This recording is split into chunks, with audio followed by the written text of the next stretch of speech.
God bless you and welcome to our midweek momentum.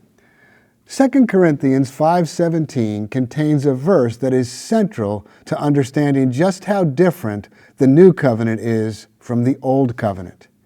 It says, "So then, if anyone is in Christ, he is a new creation. What is old has passed away. Look, what is new has come." What is new has come. Now it doesn't say the new will be coming, but that it has come. What is this new that has already arrived?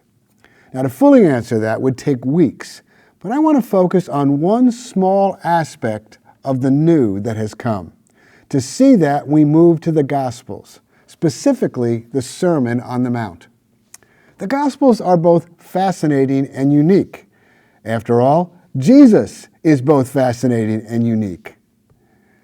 They are more than simply a biography, though, of Jesus of Nazareth.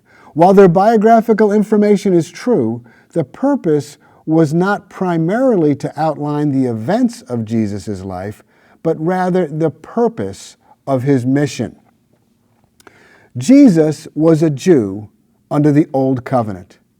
He fully endorsed and fully fulfilled all the Old Covenant commands.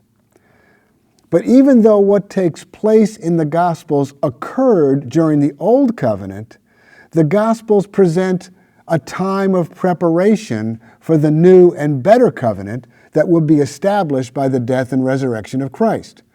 So while Jesus was fulfilling the Old Covenant, he was also doing a good bit of teaching about the fast approaching New Covenant.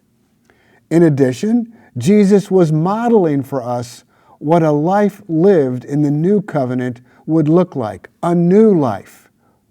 We see this clearly on display in the Sermon on the Mount, which is the most famous of the teachings that God recorded for us in the Gospels.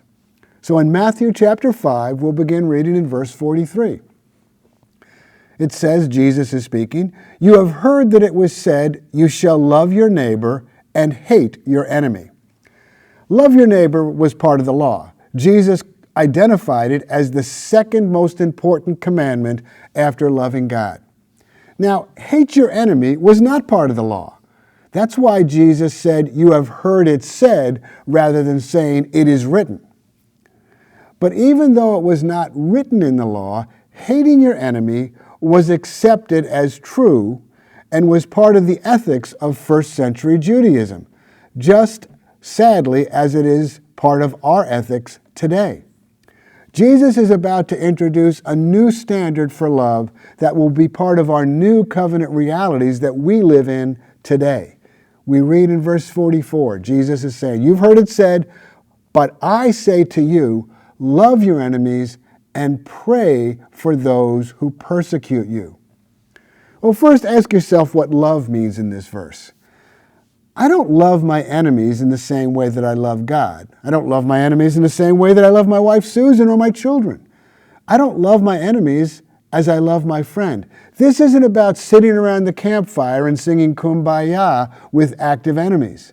Loving here is speaking about not showing contempt for my enemies. Love here is desiring good even for those who hate us, which is why Jesus said we should pray for our enemies.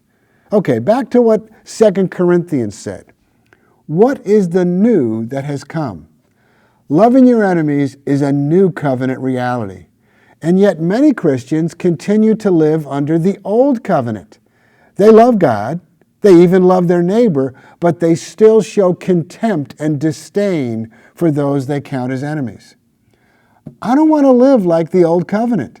And I don't imagine you do either. Let's push ourselves to love as Jesus commanded. A new covenant love that is possible because we are children of the Most High God. God bless you.